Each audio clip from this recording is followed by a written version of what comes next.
everyone. Welcome. Hello. I'm like a mess today. All right. So good evening. Welcome to Upstate Women in Film and Television's panel discussion about the soon-to-be-released horror film, A Deadly Legend. Thanks to UPWIFT board members Dana Weedman over here, and also Yvonne, who has been doing the marketing for the last few weeks for this. Of course, everybody else who has shared and who has brought people to come and see this panel discussion. Just letting you guys know, during the we're going to have a moderate session, and during that time, I want you guys to mute your mic. So could everyone just mute their mics for the moderated session? That'd be great. We are going to be keeping the mics muted, and then we're going to, in the end of the moderated session, we're going to do a Q&A with the participants. So what I want you guys to do is, when you have a question, just type the question into the chat box and include your name. And then at the end of the moderated session, we will invite you to unmute yourself to ask your question to the panelists. Okay, guys? So again, just type your question into the chat box with your name. And then at the end of the moderated session, we're going to call your name, and then you can ask your question to the panelists at the end of the moderated session. All right, guys? Before we start, I wanted to talk about UPWIFT. This is, of course, sponsored by UPWIFT, Upstate Women in Film and Television. If you are interested in joining our women's organization, we have members ranging from the Hudson Valley all the way to the Capital Region in New York. We provide collaboration and support to professional women working in the film, television, and digital media industries. So if you're interested in joining with us, or even just donating because you like what we do, you can check us out at our webpage, upwift.org. All right. Without further ado, I'm going to introduce our moderator for tonight. It gives me great pleasure to introduce Summer Crockett Moore. Summer Crockett Moore is, of course, one of the managing directors of Umbra Studios in Newburgh. She's also the managing partner of Choice Films Incorporated and Choice Theatricals. Many of you know Summer and have worked with her over the years. She's done many local productions through Umbra, but she's also an award-winning actor, producer, and voice artist as well. So I know, I'm not worthy, I'm not worthy. So Summer, of course, is also anticipating a new release of her, her series, Big Dogs, which she is one of the executive producers. So that should be coming out soon too. But she also plays a role in this film, A Deadly Legend, of Tina Jones. So she's going to be moderating this event. She was also part of this movie with her role of Tina Jones. So Summer, take it away. Awesome. Thank you guys so much for having me. It is a pleasure to be here. I see so many wonderful, friendly faces for everyone. And I just can't wait to, the preview is changing, but hopefully everybody can see what they need to see, which will be coming up for the trailer. I'm going to introduce our incredible panelists who I love and adore and have had the great pleasure of working with. And we will start with Eric Wolf, who is, Eric, just there he is up in the corner. He's also next to Kristen. Eric is an executive producer on the film, an actor in the film, and the writer of the film. So he wore 3 hats. Eric is an incredible actor who's had a long, long career, but this role that he plays in this is murdering Mike. I'll let you see him in the trailer. Very scary, but he was a delight to work with and for on set. Other acting and producing credits include being the executive producer of the award-winning short film She Came from the Woods, and is a co-producer for the feature film Long Lost. Eric is also a motivational speaker, and this is true. He spoke to us every day on set and kept the spirits high. He was a keynote speaker at the Samsung Developers Conference in 2016, which was seen by millions of viewers worldwide. His alter ego is that of a singer and songwriter in the band Rick Mystery. Am I saying that correct? Rick Mystery. It's a jazz blues band with multiple albums of original music. You can find them on YouTube with hundreds of thousands of views. He also wrote a song, Insane for You, that is heard in A Deadly Legend. Before acting and producing, he led teams in developing web, mobile, and multimedia apps, and he credits his success in film production to his experience in leading large-scale projects throughout his career. So that is Eric. Next, I'm going to go to the lovely lady sitting next to him, Kristen Anne Ferraro, who is a producer on the movie and an actor in the movie. She plays the lead role, who is fabulous. I'm not biased at all. She's amazing. She's an award-winning actress who started her career at a young age working in theater throughout Western Mass. Who forgot to mute their phone? That's me. Sorry, bad. It's a good thing we're not live on the internet or anything. She started her career at a young age working in theater throughout Western Mass and in Connecticut. Favorite roles, there are many. She was in To Kill a Mockingbird, Scout, the national tour. She was in Falsetto Land. She sings beautifully. Me and My Girl, My Fair Lady, Singing in the Rain, The Philadelphia Story, Hamlet. There are so many roles she has played. She made her feature film debut in the independent feature Summer Interlude in 1998 and has been followed by a variety of other film and TV credits over the years. She has worked as a successful business professional and as a creative director, strategic marketer, and global communications director. In 2018, she established Remcycle Productions, which is the production company that produced A Deadly Legend, based in New York State, to work on creative-based projects in the areas of film, theater, television, and corporate consulting. A Deadly Legend is her first foray as a producer on an independent feature film, and we are thrilled. She did a great job. Welcome to the panel, Kristen.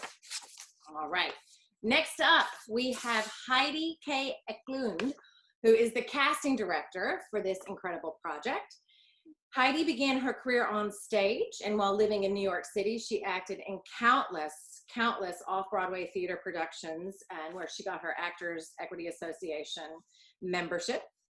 After a 5-year transition as a skydiver, okay, we're going to sidebar and talk about that later, in upstate New York, she found herself working as a casting coordinator at Vassar College, and she remained there for 14 years.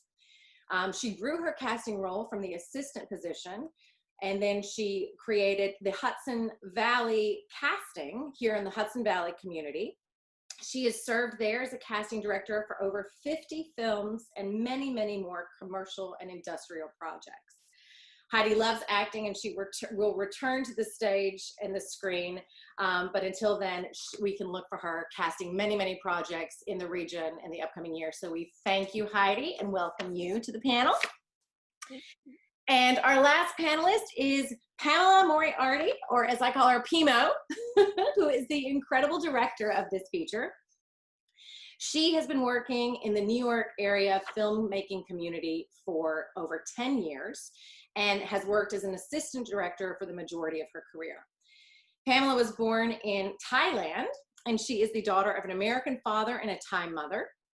After high school, she moved to New York City to study fine art, visual design, and photography. She is a graduate of City College with a Bachelor of Fine Arts in Film Direction and Video Production. In addition to her assistant director work, Pam has worn many different hats working as a director of photography, a producer, a production designer. She has over 70 projects under her belt, including feature films, TV series, commercials, and new media projects. A Deadly Legend marks her directorial debut, and it was a thrill to work with her on set, so I am thrilled to welcome her tonight and to have everyone talk about so many adventures that they've had over the years, but most importantly, about how A Deadly Legend was born and is coming to you July 10th, everyone. Yes, July 10th? July 10th. All right. So have amazing questions here for them, and I want you guys to think of questions as we go, because I'm sure there'll be sidebars, and you can write your questions in the chat box as was noted earlier. And so I'm going to start with you, Eric. I would love for you to kind of tell us where the seed for the story came from, how you developed the script from its infancy through to production, because it's an incredible story. And I don't know, we'll pause to watch the trailer at some point, but maybe tell us a little bit about it before so that people get an idea of where it came from. Sure.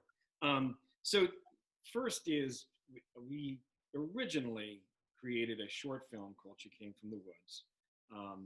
different director, but it was really well received.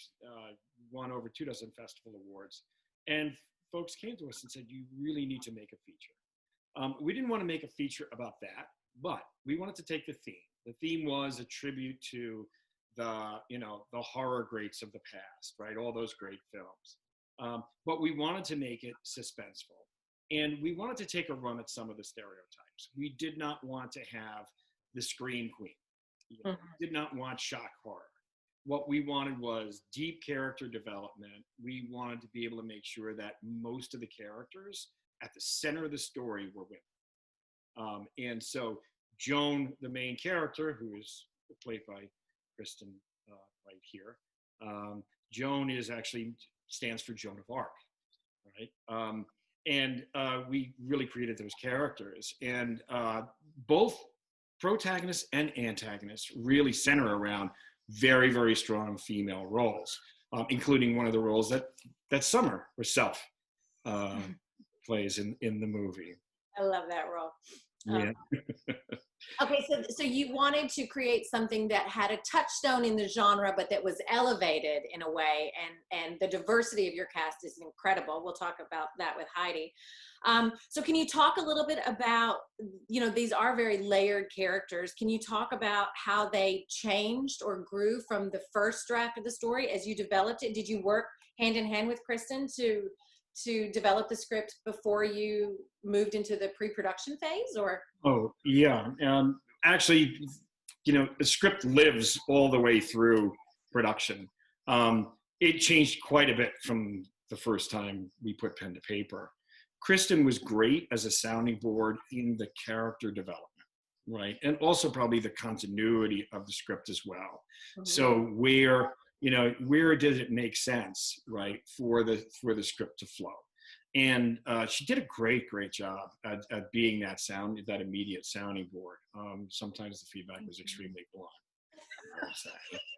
No. But it was all well worth it. Feedback is a gift, and she gives a lot. So, but I will say that I'll give you an example. The character of Lucy, who is one of the ghosts in this story, it started out as a bit role and actually grew into becoming the main antagonist of the film. Mm-hmm. There's others, and the cast as well contributed and developed the characters more. I believe that the cast themselves gave great comments because they lived the roles of those characters. Summer, Kristen, all the actors gave that kind of feedback. But I think even more than the changes to the script and the story was the actual actors owning the characters. Mm-hmm. And they brought a depth to the characters, and this is a plot that has complex characters and has, suspense and plot twists to it. Sure. And you really have to have that development of characters. And the actors brought an incredible depth that just jumped off the page. Yeah. That's great. So do you, did the roles, well, let's jump to Heidi and then we'll come back to you, Kristen. You cast an incredible ensemble here. These characters, from the first day that I read the script to the first day of rehearsal, which, thank you. Can we just give a round of applause here for producers and directors who plan for rehearsal? Rehearsal, guys, we had rehearsal. It's such a gift. Thank you for that. Can you talk about how you came to be involved in the project first, and then what it was like working with the writer and producers to round out this beautiful cast? I got a phone call. I remember I was driving over the Mid-Hudson Bridge. And someone was driving me, which is rare. And Eric called and said, well, I'm really interested in producing this film, and I want everyone to be local. I want it to be as locally produced as possible. And I looked you up on the internet. I believe that's how you found me. And we want to talk about having you do this. And I was like, okay, great. Let's have a conversation. Where's, let's have the script and I'll take a look at it. And that was the beginning. Of course, it always starts with a phone call or an email. And what was the rest of the question? So how you became to be involved, which is great, and then how that developed from your first meeting through such an incredibly diverse cast, wonderful, legendary actors, and you discovered new people right out of college too. It's a really diverse, wonderful cast. Eric had, and probably Kristen helped him a lot with this, Eric had everything laid out. All the characters, the character descriptions were so rich, and it was there. And as I read the character descriptions and I read the script, I just knew like people were coming to mind very easily. So, my job was made so easy from the work that Kristen and Eric did in the beginning. That's great. And then Eric had some very strong ideas. We started talking about casting before Pamela came on board. And Eric had some really strong ideas about which roles he wanted to have, market value actors or celebrities in. And that's always the first thing, is like, you got to get those people that are going to move it forward, make people come to see it. And so we had a big list of people that we were out to and trying to come on board. And it was really fun because, Corbin Bernson just showed up. He was like, hey, I live in the Hudson Valley. And Eric's like, Corbin Bernson? Oh my God, so there was some luck there where people just showed up. And then I just love the Lori Petty because the role of Wanda was not on the list for developed into this is such a great cameo, which really is more than a cameo. Yeah, it wasn't going to be a celebrity. It was just, it was going to be one of those. There were 3 specific roles, and I can't remember which ones they were. I know with Mithy. Actually, so just not to interrupt, but I will anyway. You can interrupt. Please interrupt. But here's a great part about Heidi, was that we wanted one celebrity, right? And we gave her 3 possible roles. It doesn't matter what they are to the audience. You really wanted one? But what ended up happening was she landed 3. She landed 3 quality, marketable actors with great creds, 2 of which were local.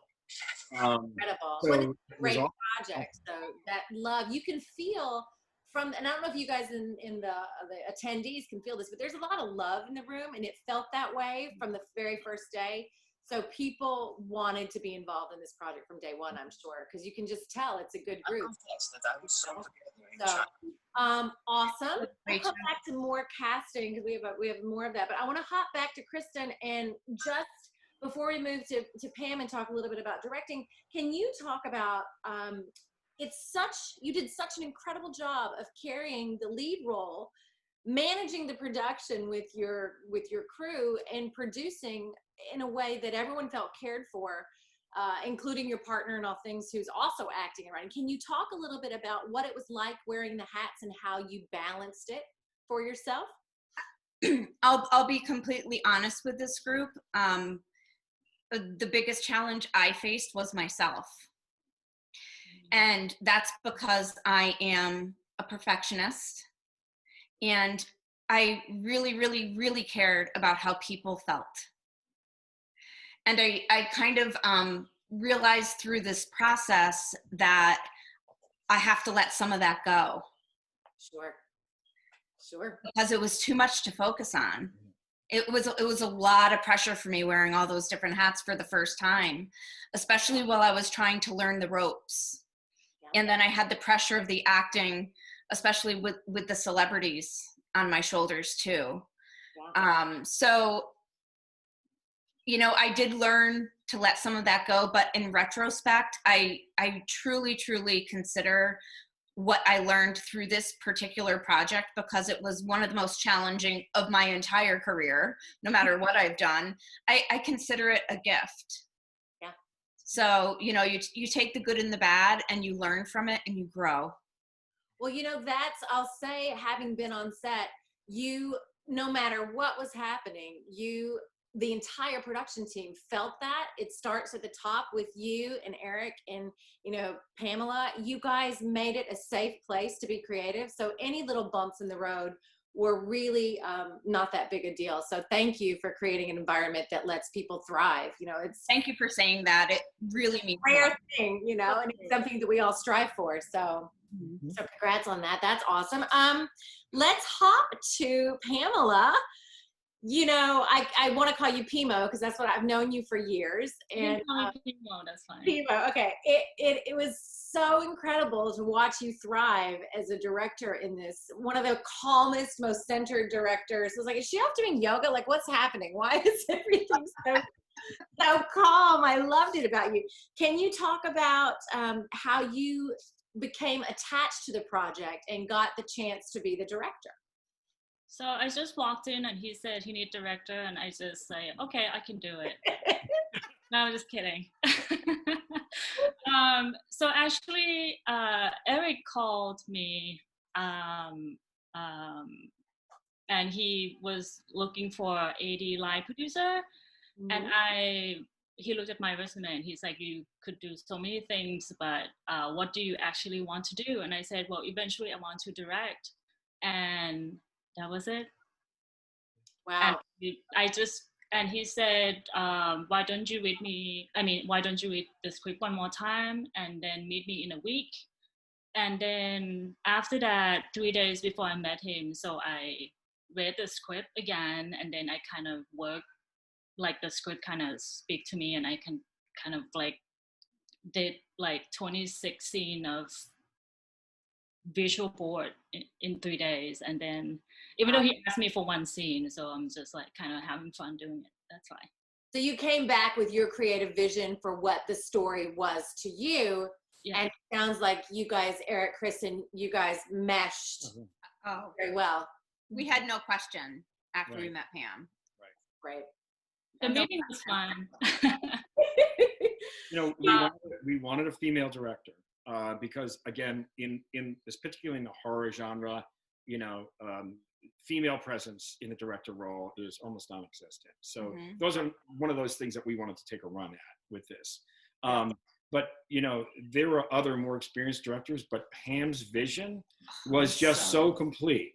And you know, in just a few days, we sat down and she painted an entire picture. She took our breath away. That was great. She took our breath away. It was amazing to just look at her across the table and say, this woman, this like gentle, soft-spoken woman has this whole creative world inside of her brain, and it needs to come out, and we need to share it with people. I mean, I have chills thinking about it.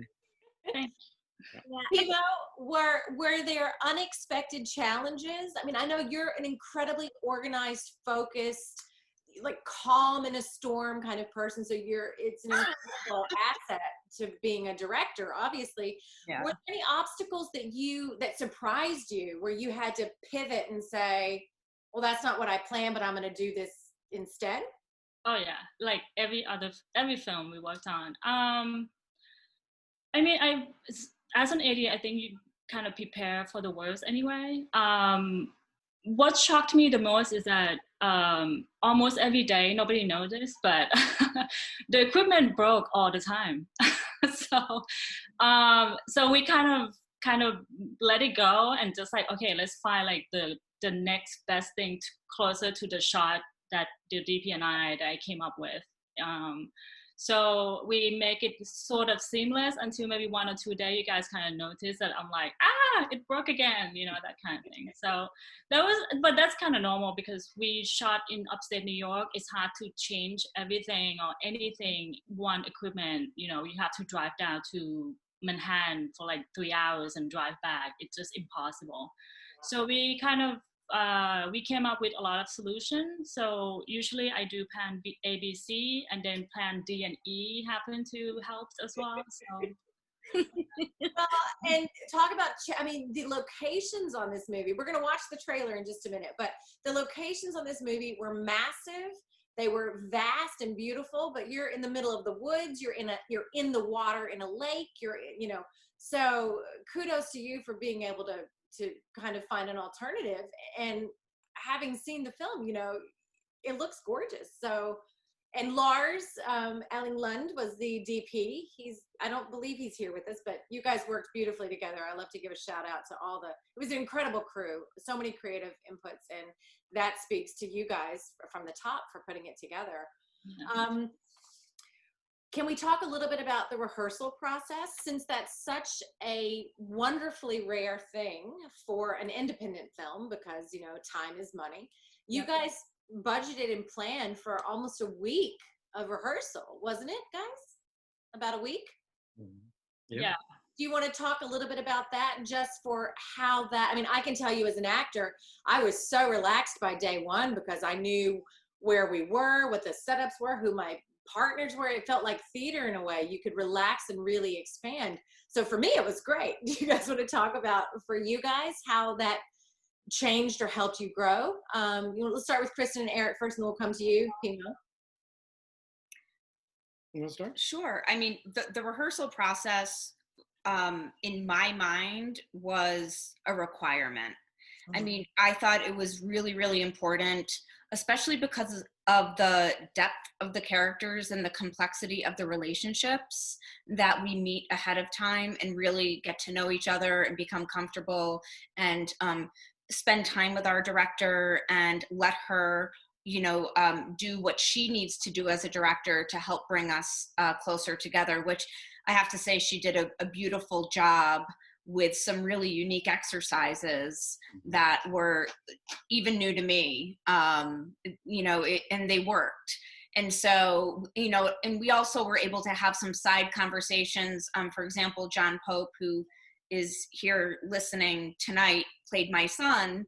And, he said, so how do you see this relationship? And we would, hi, John. And so, we would talk about that. And so we were able to kind of kick off and get the development of those relationships underway, which was critical. Yeah, I think part of the fabric of the film is really how family and friends bond together, and how those ties and how those bonds overcome incredible adversity. And so, and we wanted to make sure it was a diverse cast. It was built and baked into the script from day one. But there was more than what was written on the page that you had to show to really show that kind of affection and bond of family. And I'll give you an example: Summer Crockett Moore, Dwayne Thomas, and Daniela DeCaro. They were a family unit, and they acted like a family unit from rehearsal all the way on through. It doesn't show up in one word in the script, but it shows up in all the actions that they take and what they do. So absolutely, and again, a tribute to the actors for taking advantage of everything. Well, you guys created the space for that. And I mean, it is, I think in my 20 plus years of doing this, I've had rehearsal on a film 3 times, and it has made a difference in every single one. So thank you for, it's such a technical job, but it's an artist's job too. And so you really made that space, Pam, you two, everybody made the space so wonderful for us. I know I speak for the rest of the cast, who are still very bonded, that it was a very special project. So thank you. All right, I'm going to come back and ask you at the end if there was anything you would change, but we're going to say that to the end, because why talk about that now? Kristen and Eric, I'll throw this both to you guys. This was the first feature film production for Rem Cycle.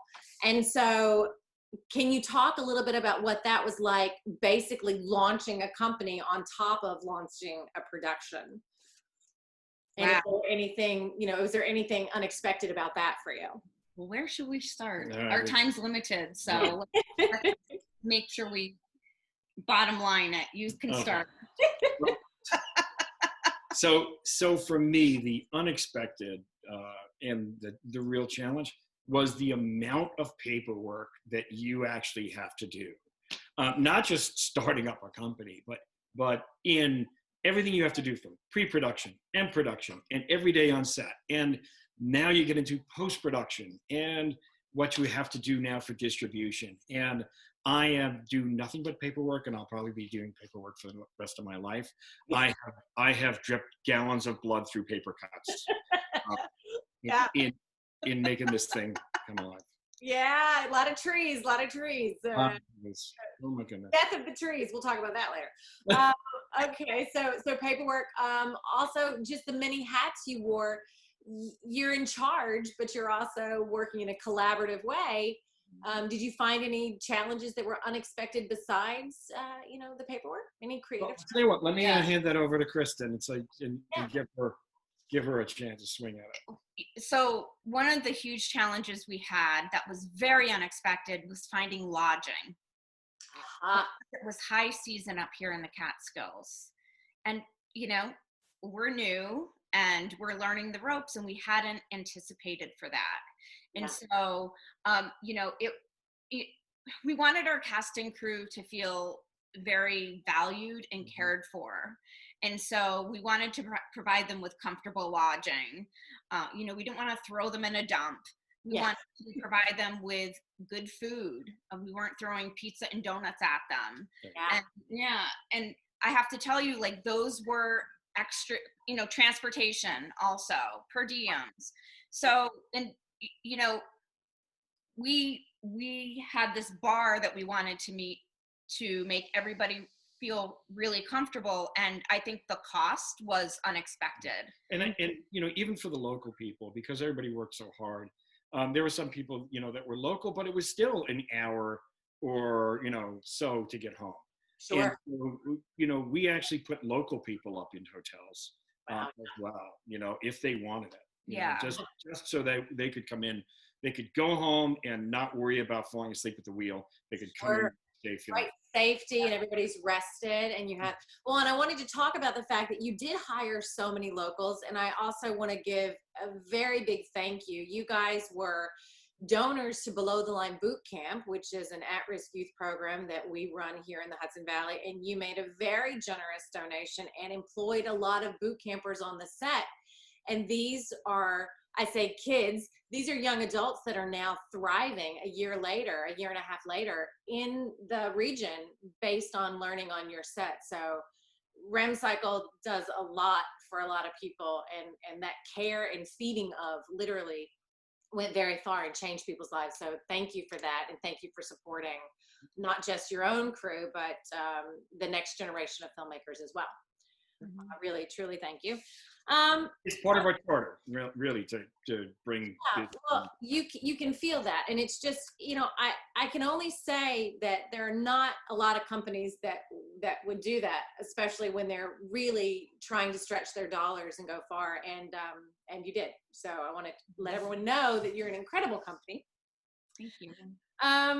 Let's talk a little bit more about the fact that there are some, maybe is it too hard to share the screen and show the trailer now? Because I want to start talking about the performances and the stunts, and it might be great for anyone who's here who hasn't seen the trailer to be able to see it. And if it's too much of a pain, we can hop back at the end, but I think you guys have that standing by? I don't have it standing by. Do you have it standing by, Summer? I can definitely grab it. Oh, wait, go get it. We'll riff and we'll come back. But we're going to talk about, some of there are some incredible stunt sequences in this, and you had a wonderfully safe set. But Pamela, can you talk about how you worked with the cast and the stunt doubles and the safety coordinators to make it so seamless on set? Yeah, so the stunt coordinator, Brian Truly, I think that's his name. I worked with him for the past 8 years, I believe. Okay. So I do trust him. You have to trust the person, and also so I kind of show him how I want and the scene to be, or I show him some videos, sample videos that I want this stunt to do. And Eric also helped a lot with like the visual, like how the character would do some of the big stunt, for example, the excavator. Yeah. So that's like Eric like helped with that. But the fight scene, I would kind of like I talked to Brian, and Brian will come up with something for the editing, which is really important, because I never thought that, they give us a lot of idea. They gave us a lot of idea about editing by the end, like how each shot's gonna sell. For the cast, I just want to make sure that they're comfortable. Brian had his team on, and they show to the actors, and the actor, kind of tell Brian if you're comfortable or not. Kristen also have done some stunt that I want. It's not that hard. So they just kind of make sure that everything's safe, and I also want to make sure everything's safe and they feel comfortable as well. That's great. So you had a real shot list, it sounds like, that you were working for, so you could reverse engineer the stunt from a set perspective to get that in visual.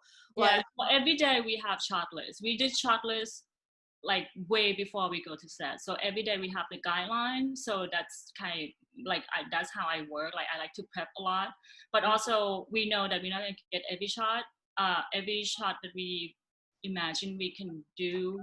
A lot of time we don't get, but Brian, stunt coordinator, helped a lot with the editing. Maybe we don't need this, but we need this, things like that. So yeah, he helped a lot. Fantastic. And his company is the Specialists, right? They did a lot of the fabrication of your custom props as well. Yes. Great. Yeah, I wanted to talk a little bit about you had so many really hire local, if we're going to hashtag here, this film hired locally everywhere. But I wanted to talk a little bit about some of your production and post-production collaborators who helped elevate it, everything from visual effects to stunts. Do you guys want to talk a little bit about your experience there? Because it's a very effects-heavy movie. Yeah. To give you an example, and when you see the trailer, maybe you'll see it, maybe you won't, but there is a lot of effects there that you wouldn't even expect to be a special effect. It is one that was placed there. I hate to say it, but most of the blood that is in the film that you see is actually computer generated. There was actually, wow. Yeah. So, that way we were able, believe it or not, we did that on purpose so that we could potentially dial it back for certain international markets if we needed to. That's great. Okay. Yeah. So, but Platinum Platypus in New York, they did a great job. Stu Racy and Phil Sussy. And, we had Absolute Motion as our editor. They're in the Hudson Valley. Mike Meyerson was our editor. And, but the special effects, they did a terrific job. There was a lot of discussion that went on with that because I had a list a mile long of what special effects I wanted. And I think we kind of met in the middle there. They stretched a little further the dollar than they would have felt comfortable with. And I had to compromise, but I think the result is terrific. Oh, fantastic. Well, I hear that we are ready to see the trailer. So let's take a little pause here, and we're going to have Dana share the screen, and we're going to watch the trailer.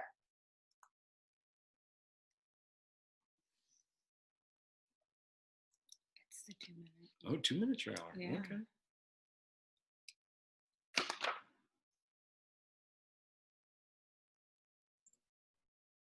So exciting. Look here. Spirit of the dog, take our sacrifice. We are in the middle of a supernatural battle that has been going on for centuries. You have the devil in you. God have mercy on your soul. Yeah! I'm very pleased to share that we have restored the lodge and the lakefront. They will unearth what has been buried for centuries. On the way, I'll tell you a ghost story about a witch from 300 years ago. She was bound in chains and thrown into the deepest part of Pilgrim Lake. Hey, no scaring the wits out of her, okay? And no going near the water.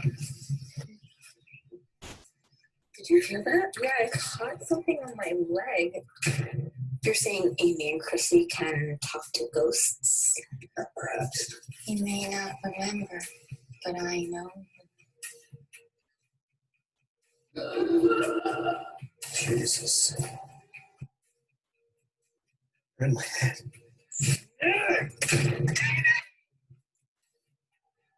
Can I help you?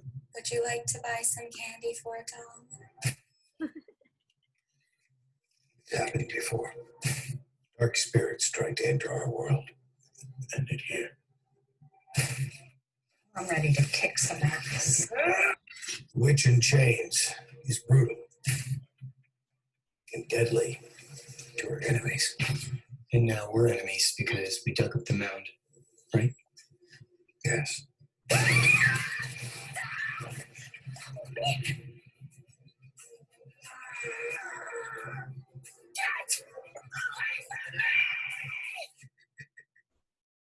You're next. Yay! There you go. Thank you. Oh my gosh. That's the 2-minute trailer. I love it. It's a Yeah, that's great. deep That's the extended trailer. That's the I 2. love it. That's great. Thank you guys.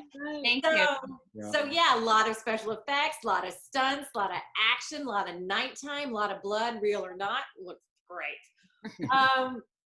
Awesome. Okay, so we have a couple more pre-assigned questions here, and then I see there's a lot coming in, and I want to give people time to talk because I'm sure they're going to have many questions that I wouldn't have thought of. I want to hop real quick to Heidi. I know that it was such a treat to have you visit set, and I know that casting often doesn't have the opportunity to do that, but you being local, what was it like to visit set and see these characters really coming to life outside of? It was so wonderful. I don't often get to be on set, but I had the luxury of being there for 3 days, and it was in a remote location, so the whole thing was like a camp, and I love camp. So it was really, really fun, and it was just really great to see everybody work. I got to see some of the major stunts happen. I got to watch a lot of the blood makeup be done. And I love that. I grew up in the theater, and that stuff just makes me joyous. I love telling stories, and this was just the best set to spend some time on. And the way, again, what you said, Summer, the way that everyone was treated, it was like it was beyond the beyond. I mean, everybody was treated so well. There was so much love and so much respect and freedom, and really wonderful environment. Yeah, I concur. Film family. All right, so before we switch to our questions from the pool, I have a couple of questions left. I really want to talk about the fact that not only did you create this project, you raised all the money for it, you put together the crew, you produced it, everyone lived, they were happy, and now in short order, you have gotten a top level distributor. You are being sold in America and overseas. You have a domestic and a foreign distributor. You did this, you did this on your own. You didn't have like a magic wand, powerhouse grandfather who's like, Steven Spielberg's brother. You did this in the indie spirit on your own. Can you talk a little bit about what it is to have sold your first feature in record time from the time you produced it? First of all, we had a lot of help from Summer and Tony. A lot of help and advice. Really, we just went to AFM together. We drank at the bar. That was all. But what we decided to do was to attend the markets, the film markets. So there are festivals, and there are certain festivals, certain very key festivals that have markets attached to them where people buy and sell films. And we decided to go there in person, and we didn't even have any appointments when we went to AFM in Santa Monica. When we went down there, we went with trailer in hand. We went with our fact sheet, and even though we didn't have appointments, we knocked on doors and we spoke to people, and I think the takeaway to that, and the advice to anyone else looking to do that is, not only does the film have to sell itself, you sell yourself. They buy not only the film, they buy you. And I think by us being there in person, and them seeing a real being able to have that real time interaction with the filmmaker, the director as well. I mean, I think really that helped sell the story for a lot of folks. And we had a lot of interest coming out of AFM. We actually went to the European film market as well, which turned out to be in Berlin, like the last festival and film market, I think, of the year before everything hit. For the shutdown. But yeah, we got some great success out of that. And like I said, it's the person, you have to sell yourself and your film, and the product has to speak for itself. Can I just quickly add to that? Yeah. Very quickly, I just want to say, I think just to tag on to Eric's point, to give an example, it's different when you're sending somebody a cold email, even if it's a warm message and it's a unique message with a link to your trailer, than when you're sitting across a table from them. We got to really, connect with people, but we also got to tell them our previous business experience and what we bring to the table. And so it wasn't just about the film, it was really about all of the different experiences we could, bring to the process, so we could partner with them in a really strong way. And I think that helped tremendously. I think you're right. That is fantastic. And you're with Gravitas Ventures domestically, and High Octane Entertainment selling the international rights. Yes. Yeah. And yes. On July 10th for video on demand, 50 million homes will have access to our film. Woo! I am so excited. Yeah. We are going to put up all the places for you to follow this project. Everybody get your pens and pencils, because now, Kristen, start talking when you say this so it makes you really big in everybody's screen. Okay, so Facebook is A Deadly Legend. Instagram is ADL Film. Twitter is A Deadly Legend. And we also have a webpage, which is www.adeadlylegend.com. And you will find our hashtag all over the place. Our PR firm has started, and they're doing a great job, getting our promotion underway. So excited. Everybody here, we're going to retweet, we're going to share, we're going to just be little film family hookers. I love it. Amazing. I do appreciate some local support in the promotion of the film. Absolutely, because you know what? It's a great time. July 10th is right after the holiday weekend, and we're still going to be, staying home. So it's going to have some great content.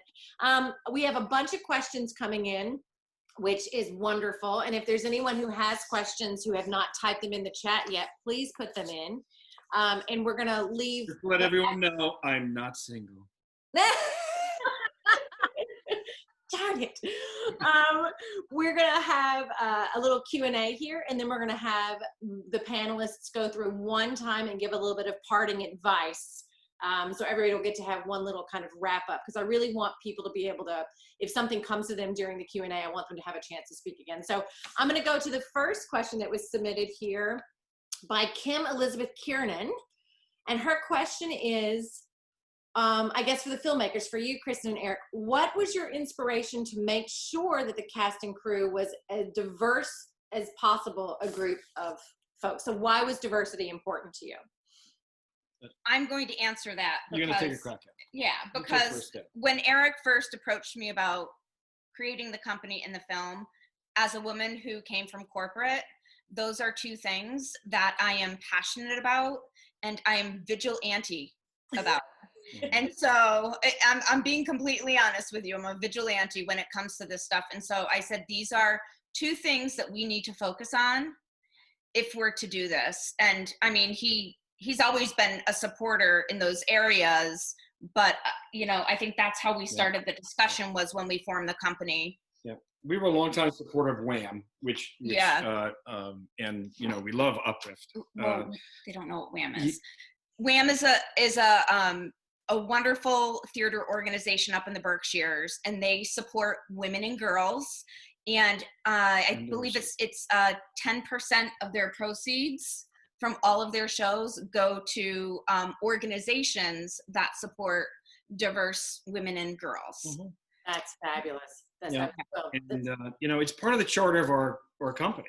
Mm-hmm. The charter of our company is to give opportunity in whatever we do, and make everything we do have that element of diversity, Mm-hmm. and give that opportunity also to develop local talent. Mm-hmm. Really our charter. Fantastic. Well, thank you for that. Next up, we have a question from Yvonne Potter, and this will be for you, Heidi, I believe. Can you talk a little bit about, or for Eric and Kristen as well, can you talk a little bit about how you approached legendary actress Lori Petty for the role of Wanda? What your process was? Did you go, was there a direct connect? Did you go through her agency? Can you talk a little bit about that? We went through her agents, and I just sent the wonderful lookbook that Eric and Kristen have put together, and I talked about the role of Wanda very briefly, mostly using the description that they had sent, and we sent the script, and they read it. This is how it happens. You have a good script, and you have all your ducks in a row, and you have some finances to pay them, and they will consider the work. And also, I believe, just the fact that it was in New York and Lori had just worked for so long in New York, it was appealing to both of them, both her agent and her. So we went through her agent. Great. Awesome. Well, great job there. All right, the next question here is from, please forgive me if I get your name incorrect. Nokomis Lehman Logston. I'm from Tennessee. I have a pronunciation issue. God. Oh my. Is that good? Yeah. Okay. Nokomis Lehman Logston. Great. Thank you. Okay. And this is a question. Let's have Nokomis actually. She can ask. Oh yeah. Do you want to ask? Yeah. Do you want to ask the question? Okay. All right. Hi. Okay, so I want just to ask the cast and Pam, because you're the director, but if there was ever a favorite day on set or a memory that really stuck out for you guys. Me? Yeah, you go, Pam. Okay. Yeah, you guys can go one at a time. This sounds kind of weird, but I think every day it's almost like a favorite day on set. I can't remember. I guess one of the really, really good day was when half of our interns had to leave. I don't know if you guys remember when we shot the last scene of the movie. And 3 of them were actually invited to be an extra, and they were amazing. Those are very cute kids, and it was a fun scene to shot, and they having fun doing that. And that was probably my favorite day. And even though the equipment broke, but we finished on time, and everybody seems to be happy that day. And I thank you for all the interns and PA as well. But those are amazing. That was the asylum scene, so they got the chance to play in asylum. They got to play people in a madhouse. What do you call that? Asylum. Yeah. Asylum. Yeah. Yeah. So everybody having fun. Yeah. Cool. And John Pope was there. Yes, I was there. Go ahead, John. John, what was your favorite day? Oh, I missed that. Very serious. I'm looking. Oh, there you are, John. You're right there. Oh yeah. Hi, neighbor. Neighbor. Yes, you're a neighbor. Yes. I recently moved near Pam, in case you guys didn't get it. Okay, favorite day on set. I might be selfish here, just because it has to do with me and this scene that we had. I don't really want to speak too much, but I won't say much about the scene because I want to keep it secret. But there was a day where I was wearing these boots, and the boots were like really heavy boots, and they were really thick. It like just rained or something. It was wet grass outside, and I had to run into a scene, and I kept slipping and falling, and it was yeah. The random memory, but the reason it's one of my favorite memories is because it was the first scene that we had filmed, if not for me, the first scene for me. And so it was like an introduction to meeting everyone, and I was messing things up, and everyone was so nice on set and respectful. And it was a nice introduction to the vibe, which was respectful, friendly, fun, I guess. And so that kind of stuck out to me. And we kept the scene with him falling down. Yeah, we kept that shot. You really? Yes, we did. That's hilarious. Look, Andy's here too. Hey, Andy! She plays your daughter. She's one of the film family too. Andy, do you want to talk about one of your favorite memories? My favorite memories. I really loved, there was a scene that was shot in a bespoke location, if I may say, that was just very, it was a shop, and I don't want to give anything away, but it was in such a unique type of building that I was like, what location scout went out to find this? And it was summer. It was the day, it was you, me, Daniela. Talking about the mystical shop, right? Yes. Yeah. Love that location. That was incredible. I walked in there and I was like, how did they build this for us? This is just too perfect. And just to be in a location where, as an actor, I didn't have to do a lot of imagining because we had such an incredible art team and such an incredible location team that it was like, okay, here's this shop. We're just going to drop you in here. And it was like, oh, this makes my job so easy. Yeah, that's so true. That's so true. I mean, kudos, because I believe, Eric, you and Kristen did all the location scouting yourself. Yes. We did. Wow. I mean, you had over 20 locations too. Is that correct? I'm not sure if we had 20. I'm not sure of the number. We'd have to.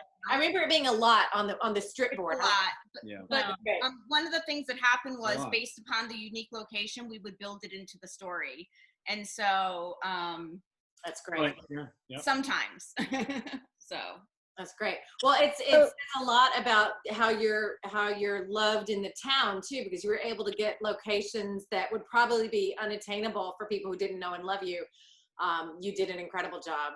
So I will tell you, just hats off to the local municipalities, right? So hats off to the town of Thompson, hats off to the town of Mamakating, the folks in Rock Hill, the folks in Wurtsboro. And this is an advantage of filming in Hudson Valley because they welcome you with open arms, absolutely open arms. And I'll give you an example. There was one location that had fallen through for us, and we had heard that the location, it was actually a camp, was recently purchased by the town of Thompson. Within 3 days, I got approval for us to go shoot there. Wow. And they couldn't do enough for us. And they're amazing. You go to other locations in other cities and, you were just treated like, you could be treated hostile. But I'll tell you, up around here, really filming in Hudson Valley, and everyone outstretches their arms. The folks in the Lumberyard, we put in a plug for Lumberyard Studios in New York. There you go. I mean, just absolutely wonderful to work with those folks up there. Ruth and everyone else. It was so great. And they look at you and you say, hey, I've got this feature film. Come on in. It's great. So okay, I want to jump to another question from Kim. Kim, you want to unmute? They kind of talked about it already, but do you want to ask it? It's the one about having a fixed script versus having a script that they were able to change. You got to unmute, Kim.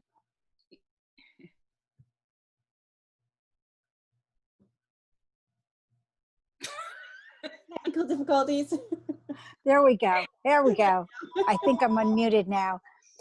My question is that most sets that I've been on, the script is pretty much a fixed thing. It's not a living, breathing thing like you guys did. And do you find that that influenced the movie and what it became and what it grew into versus if it was just a fixed script?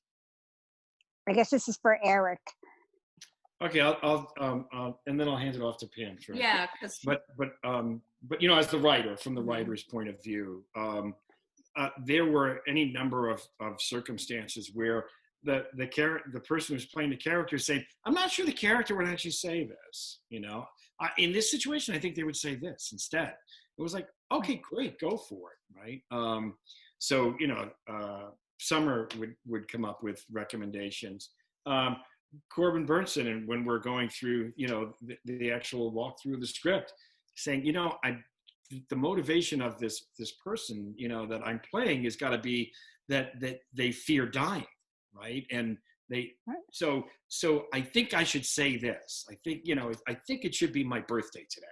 And I was like, okay, let's put it in a script.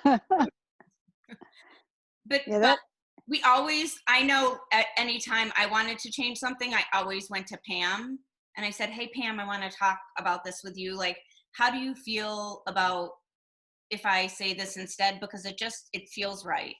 There was a line where, there was a line that we added onto a scene with Summer where it was like, of course you are, you know, because she was my sister and it wasn't there. And, you know, Pam would say, yeah, you know what, I think it works. So she was always the last checkpoint for making sure it would work, you know, with the continuity of the story and on screen. I mean, selfishly as an actor, I just think that having the writer right there and then the director and everybody saying, wow, this actually syncs everything up perfectly. So this helps make this seem more organic, and the writer's there to give his or her blessing, and the director saying, yes, this makes sense, or no, this is going to make things like a bit wonky. I think that just adds so much from an actor's point of view, and I think even from the point of view of the people watching it, the end result, everything I think would seem like the family members would seem more cohesive. So I just think my hat's off to you for doing that as an actor. And yeah, it's awesome. Most of the time, Pam would make the decision. I would just go, yeah, okay. All right, I got another question from Elliot Francis Flynn. Do you want to unmute and ask that question? Elliot Francis Flynn. Oh, there she is. So my question is kind of just, I mean, my question's for Pam and Kristen and Eric and Summer, if this applies to you too. Like, it seems like based on what y'all are saying is that like you were putting on these specific hats for the first time. Like Pam, like you directing versus like assistant directing, or even like Eric and Kristen, how like you guys location scouted yourselves. Mm-hmm. Like how do you even begin to like put on that new hat and like tackle something that you haven't done before? I hope that makes sense. Pam can go first. Sure. Well, actually directing this is not my first time. So this is my first time as a long form feature film. So I directed shorts, a lot of shorts before. And so I basically went to school for directing. But so for the past 10 years as an assistant director or cinematographer, it helped a lot to see what not to do as a director. So that it's a big deal. So just make sure that everybody feel comfortable, but also just make sure that you know what you're doing when you walk on set, or at least pretend what you're doing. Like, so, but I'm a big fan of prep. So as long prep as much as possible. Do the prep, have plan A, B, C, and then add the 2 more in there. You know, because it's always the more you prep, the least you have to deal with, but also you have to be able to solve the problem on the spot. And being on set for the past 10 years, that helped a lot. hire the crew that you work with, that you trust, that care about you, that care about your project, has a sense of belonging. Not against you. Let's work together collaboratively and not against each other. That's the most important, and it comes from the top. It's always come from the top. So Eric, go ahead. Oh, me? Okay. Yeah. Just an unrealistic, overwhelming self-confidence is the only thing that got me through all this. It's just, it's like, we're gonna figure it out. We're not gonna give up. We're gonna make it through this, and we're going to, as Pam said, something happened every day, and what we said was, we're gonna work through it. We're gonna figure it out. We're gonna improvise if necessary. You have plan A, and then plan B maybe, and then you end up with plan C because you have to improvise. But I mean, it's just one of those things that you have to expect the unexpected. It is more difficult when it's your first time in the role.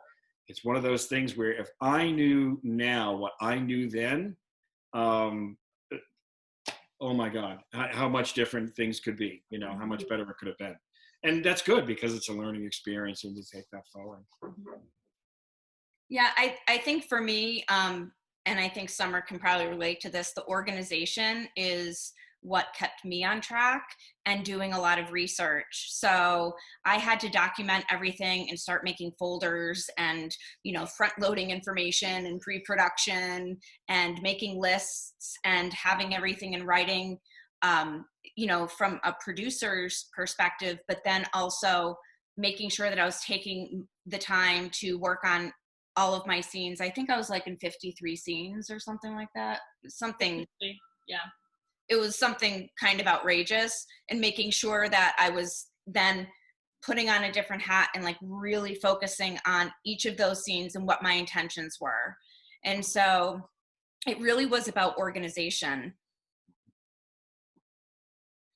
Yeah, Kristen was in 23 out of 25 shooting days. Okay, whatever. Yeah. Well, cool. Numbers, but Well, also, Elliot Francis Flynn, you're adorable, by the way. Look how adorable she is. So adorable. No. Oh, Shout out. Summer, actually, you and I are both with Ann Wright Rep, so. I was gonna say, I knew your name. Nice to meet you. I was gonna say that for me on this set, it was about not having to wear any other hat but the actor. I remember texting Tony one day and I was like, I'm in my trailer resting. What is this? Like, wow, that was fantastic. So I felt guilty every day, like, should I do something to help? But I didn't need to. Everything was seamless. I got to be just an actor and chill. It was amazing. So yeah. Cool. Thanks, everyone. Welcome. Thank you. All right, so we have another question from Dan. Dan, did you want to unmute? Are you still here, Dan? There you go. How are you? Hi, Dan. It's Dan and Dario. Oh, hey. We're doing the garage confessions. We're in the garage as we've been for the last 3 months. But, I wanted to talk about the editing process, since we're using so many special effects, and basically how long did that process take, and of course getting it out in such an expedient time makes me, I'm just curious. How long did it take? So first of all, Pam spent a lot of time with the editor, and I spent a lot of time with the editor. So, I think that helps to put the right touch on it. We were trying to meet a certain festival schedule, and so really went great guns at it for the first iteration of it. I will tell you that the editing and the special effects process, I mean, even though the first go around was probably in less than 60 days, it took over 5 months to finish the post-production of the film. Actually, the post-production might even be more. The post-production of the film finished in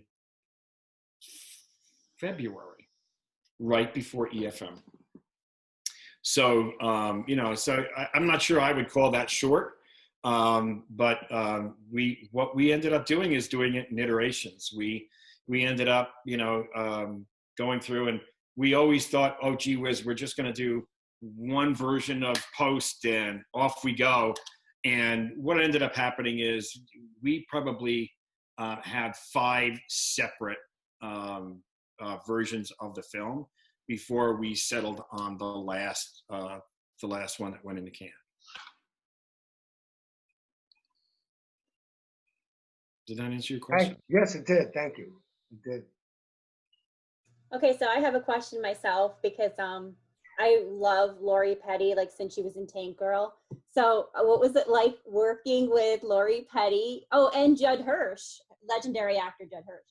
So what was it like working with those 2 superstars? Let Pam. Pam, you want to start? Fun. They're very easygoing. Josh is very funny. Laurie is very funny at the end. She's great. I mean, I have no complaint. I'm having fun, so. Judd Hirsch was just as funny in person as you see. He is constantly quipping. And even in the trailer, I mean, whenever you're talking with him, it's just absolutely hilarious. So that was great. And Lori Petty was a gas to work with. I mean, so I'm Murdering Mike, and Wanda, the role that she plays, is actually my trailer trash girlfriend, right? And so it all comes down to it. She played the role just great, and she was absolutely so much fun to work with. She really was. Yeah, she was, and she would improv, which is great because my character is supposed to just be kind of horrified about her the entire time. My Chardonnay drinking, big hat wearing, fluffy dress wearing, crazy Aunt Tina. And I would just look at her because you never knew she would play. She would play with you, so you never knew kind of what your cue line was going to be. But it always gave me so much to work with because I would just be like, I'm in awe right now. It was delightful. And Heidi, did it take a lot to get them to participate in the film? No, go ahead, Eric. Yeah. I mean, they like. No, I mean, Heidi did a great job, selling them on the film. So, they came in very, very, very willing. And, Judd Hirsch is actually, is a local person. Yeah. Not while he spends a lot of time out in the West Coast, he has a place here in the Catskills. So it was great. He drove home every day. He loved it. Yep. So great. Are there more questions, Sunny, or should we ask the panel their parting advice for it? This will give everybody a chance. If you have questions that have come up, type them now in the chat box so we can get them. But I would love everybody on the panel to, if you had one thing to say to a filmmaker, a writer, a director, a producer, or anybody, if you want to give them something to inspire them that we haven't already talked about, what would that advice be? And let's start with Heidi. Let's start with you if you're ready. Sure. I think the best thing to do is to work. So create your own work, like Kristen and Eric did, and they had roles for themselves in there, and they were perfect roles for them. I think that everybody should be trying to do their own work so they have something to show. You have your calling card then once you have the work done. Great advice. Great advice. Pimo, how about you? What's the question again? I'm sorry. If you could say one thing to everyone listening, what is something you would say that inspires them? What's your one word of advice, your parting advice here, as it were? Don't give up. Just have fun. That's great advice. That's great advice. Kristen, Eric? You first. Okay, thank you. So I want to say that there's no rules when it comes to creativity. When we first started this project and ran it by a couple of industry folks, you'd be surprised at some of the input that we heard. It was really hurtful. And I think that every human being has a right to explore and express their own creativity. And I think that it is a gift that we're given as humans.